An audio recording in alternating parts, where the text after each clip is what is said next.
V prostorih podjetja TKO iz Murske Sobote je potekala novinarska konferenca, na kateri so vodilni predstavili novosti v podjetju ter pomembno novo investicijo, ki predstavlja pomemben tehnološki korak v okviru razvojnega projekta GreenTech TKO.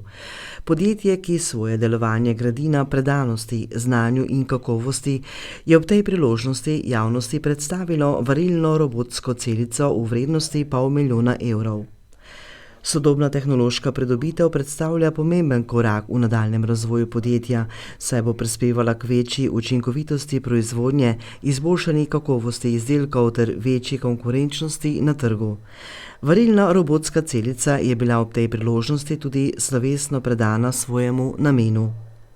Direktor podjetja Matjaž Simič je na novinarski konferenci izpostavil aktivnosti ob 35-letnici delovanja podjetja, ki je bilo, kot je povedal, turbulentno in polno gospodarskih izzivov in tehnoloških sprememb. Da je podjetje prebrodilo teh 35 let, kaže na to, in da je stabilno, in da je zrelo, in da je močno. Se pravi, podjetje, ki je pripravljeno na nove izzive, pa na novo rast. Na to dediščino teh 35 let pa ne gledamo, da je to kot nekaj samoumevnega.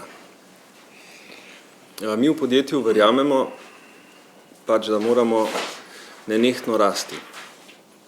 Zato sva si z Boštjanom, ko sva prevzela vodenje tega podjetja pred pol leta, zastavila novo strategijo, ki vključuje 3 stebre ključne.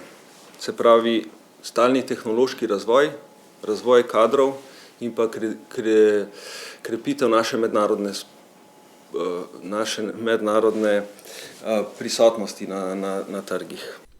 Simič je ob tem poudaril, da želijo postati podjetje, ki ponuja kakovostne izdelke, podjetje, ki zagotavlja pravočasno dostavo, ter podjetje, ki želi graditi dolgoročna in stabilna partnerstva z zahtevnimi kupci iz tujine. V podjetju poseben poudarek dajo tudi dolgoročnemu načrtovanju, saj se, kot je še ob tem povedal Simič, podjetje nahaja v obdobju intenzivnega investicijskega cikla vrednega €1,6 milijona, katerega del je tudi omenjena nova varilna robotska celica. Vlagamo v razvoj, vlagamo v znanje, vlagamo v kadre in s tem, ko krepimo naš tehnološki razvoj, se odpirajo tudi nova delovna mesta. Lastniško strukturo podjetja je predstavil predsednik poslovnega sveta Boštjan Podgoršek, ki je ob tej priložnosti poudaril, da je stabilna in ki omogoča dolgoročno načrtovanje, mednarodno rast in trajnostni razvoj. Kot večinska lastnika sva z gospodom Simičem podjetje prevzela z jasnim ciljem, to pa je ustvariti trdno, razvojno, usmerjeno industrijsko družbo, ki pa ne bo odvisna od kratkoročnih tržnih nihanj. Ne zanimajo naju hitri dobički, temveč dolgoročna vlaganja in stabilnost podjetja. To pa pomeni vlaganja v tehnologijo, v kadre, v procese in pa tudi v odnose s partnerji. Kar se tiče takšne lastniške strukture, tale daje podjetju stabilnost, našim zaposlenim dolgoročno varnost, poslovnim partnerjem pa zaupanje, da sodelujejo z resnim in pa dolgoročno usmerjenim podjetjem. Podjetje večinoma svoje realizacije izvaja na tujih trgih, predvsem na območju Evropske unije. Približno 95% celotne realizacije ustvarimo z podjetji iz Nemčije in Francije, to pa so predvsem podjetja iz skupine Liebherr.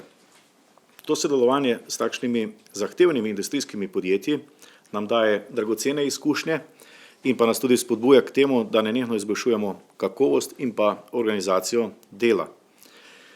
Daljnoročno imamo interes razvijanja tudi produktov za ostale trge Evropske unije in pred kratkim smo uspeli pridobiti poslovnega partnerja iz Finske, s katerim že zelo dobro sodelujemo. Namen imamo tudi širitev na področja držav tretjih trgov. Projekt GreenTech TKO je predstavil vodja projekta GreenTech TKO Vlado Svetanič. Projekt GreenTech TKO je eden pomembnejših razvojnih korakov v zadnjih letih za naše podjetje. Njegov cilj je modernizacija proizvodnje z uvajanjem naprednih postopkov in večja avtomatizacija ter učinkovitejša raba virov.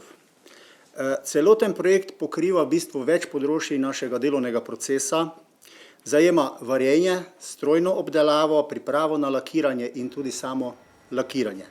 Projekt konkretno sestavljajo varilna robotska celica, ki bomo danes predali svojemu namenu, zatem razkalno-obdelovalni CNC stroj, za katerega se temelji že pripravljajo in bo v uporabi v mesecu juniju, zatem odsesovalna naprava pri brušenju pred pripravo za barvanje, ta naprava je že v uporabi, in moderen sistem za mešanje barv, ki bo začel za svojo uporabo pri nas funkcionirati v mesecu aprilu.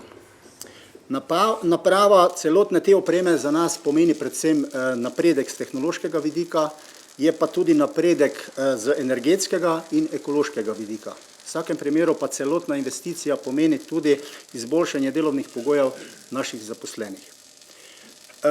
Varilna robotska celica je pri tem osrednji tehnološki element.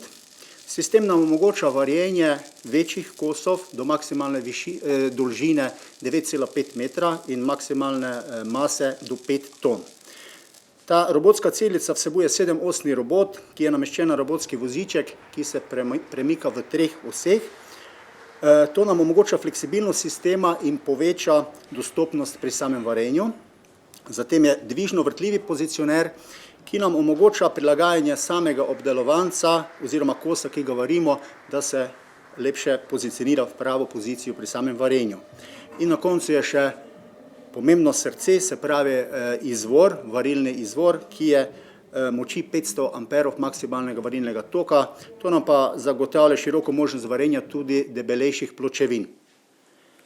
Sistem razpolaga z napredno senzoriko, se pravi vsebuje dotikalni senzor, obločni senzor ter napredni laserski senzor oziroma kamero, kot ga mi imenujemo. Vse to nam omogoča ponovljivost in natančnost pri samem varenju.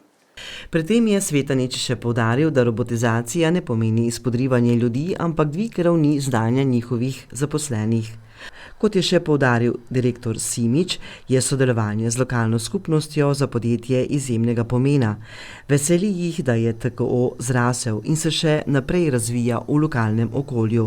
Ob tem je izpostavil tudi, da v Sloveniji ni specializiranih šol za varilce, čeprav je to zelo iskan poklic.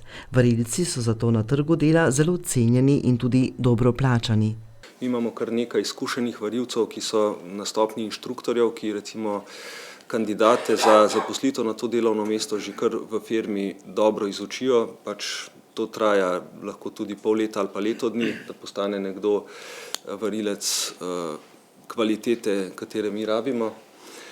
Ampak s tem varilskim inštitutom recimo bi pa bolj formalizirali to naše delovanje in pač bi se kot taki tudi oglaševali v tej regiji in iskali mlade ali pa mogoče tudi starejše kandidate, ki bi se radi prekvalificirali za to delovno mesto. Mislim, da imamo kar pomembno funkcijo v lokalnem okolju. Predvsem je nas vodstva je pač velika odgovornost, ker skrbimo za 200 zaposlenih. 200 zaposlenih ni samo 200 zaposlenih, to se gre za 200 družin in to je veliko širše. Tako da odgovornost, da podjetje vodimo, pač odgovorno, da vodimo pravo smer, da pravilno investiramo in da pravilno rastemo in da ostajamo konkurenčni. Ostajati konkurenčni, to je danes pravi izziv. Na vprašanje, kako pomembna je to vrstna investicija za pomursko gospodarstvo in za razvoj podjetij v Sloveniji ob podobnih investicijah, nam je povedal minister za gospodarstvo, turizem in šport Matjaž Han. V bistvu je zdaj ali žal ali pa realnost, to je smer, v katero se mora slovenska proizvodnja spreminjati, vendarle bo potrebno, če bomo želeli dodano vrednost dvigovati, bo potrebno več investirati v robotizacijo, avtomatizacijo, v nove tehnologije in to je lep primer, kako se to dela. Tako da jaz verjamem, da je to seveda za Mursko Soboto, za regijo zelo dobra investicija in v bistvu smer, v katero mora na nek način slovensko gospodarstvo, da obdržimo vendarle še zmeraj temeljno industrijo in da to temeljno industrijo probamo spreminjati z temi novimi prijemi, novimi tehnologijami. Kot je v svojem nagovoru povedal župan mestne občine Murska Sobota Damjan Anželj, si v mestni občini želijo več takšnih podjetij. Podjetje je lahko uspešno, če ima dobro vodstvo z jasno vizijo dobre, pridne zaposlene in pa da vlaga se pravi tudi v lastne proizvodne kapacitete in vse to TKO danes tudi ponuja, zato verjamem, da je pred tem podjetjem še lepa prihodnost. Mene osebno pa nekako spominja na moje mladostne čase, ta vonj po varjenju, tudi v moji družini dejansko je varjenje bilo kot poklic očeta in sem se vrnil malo v tista mladostniška leta. Obenem pa sem kot otrok že spoznal, kako težek je ta poklic, zato me ne čudi, da ga nadomeščajo roboti, kajti poklic je res težek in ga zato tudi toliko bolj spoštujem. Se pa zavedam tudi, da je pred 20 leti v naši regiji veliko več bilo varilcev, zato se podjetje danes srečuje tudi z to krizo kadrov. Seveda pa je robot v današnjem času tudi neka konkurenčna prednost in podjetja, ki bodo to prej spoznala, bodo potem tudi dejansko uspešnejša v prihodnje. Tako da še enkrat podjetju ob tej priložnosti čestitam in želim veliko uspeha, prepričan sem, da tudi s tem novim robotom. Slavnostni trak so prerezali in tako v pogon pospremili novo robotsko celico. Minister za gospodarstvo, turizem in šport Matjaž Han, večinska lastnika podjetja Matjaž Simič in Boštjan Podgoršek ter župan mestne občine Murska Sobota Damjan Anželj.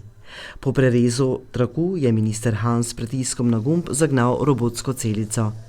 Prvo varjenje je nadzoroval vodja robotizacije v TKO Blaž Černjavič, obiskovalci otvoritve pa so si izvedbo prvega varjenja lahko ogledali v živo preko zaslona.